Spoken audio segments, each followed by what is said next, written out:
Up until Wednesday of last week, some southern Clarendon residents complained of no electricity and water. But in the midst of all this, more serious matters were plaguing the parish. Homelessness is one of them. Security has been beefed up at shelters where some residents still remain. Trisha Kelly has this story.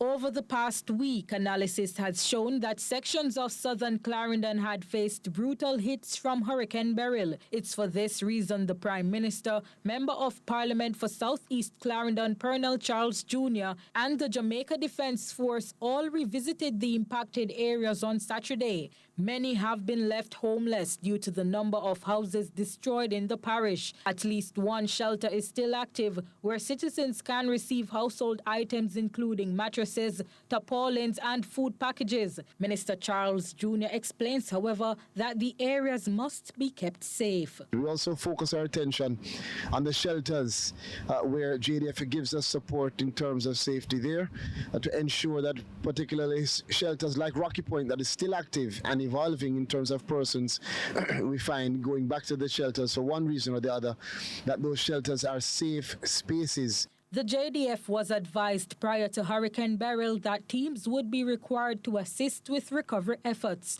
The Disaster Assistance Relief Team DART is not only in Clarendon, but will also offer assistance in South Manchester and St. Elizabeth.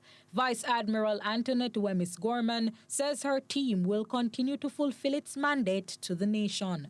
Well, the Jamaica Defence Force has been operating from 2 days before the hurricane across the island, and so we continue to support the recovery effort in all the spaces that require. We fall in under the directives and guidance of the Office of Disaster Preparedness, and the DART team is essentially here to scale whatever the response is and where it is required so that persons can get relief as soon as possible. But the JDF was not only deployed for safety concerns. Prime Minister Andrew Holness, whom had visited the area soon after the disaster, revisited on Saturday to observe the operations of response teams. And though the JDF is not the lead in the government's response protocol, he says the team has been crucial in recovery. They've deployed their drones to be able to do rapid aerial assessments, which has really enhanced our capabilities to do these assessments and to get very granular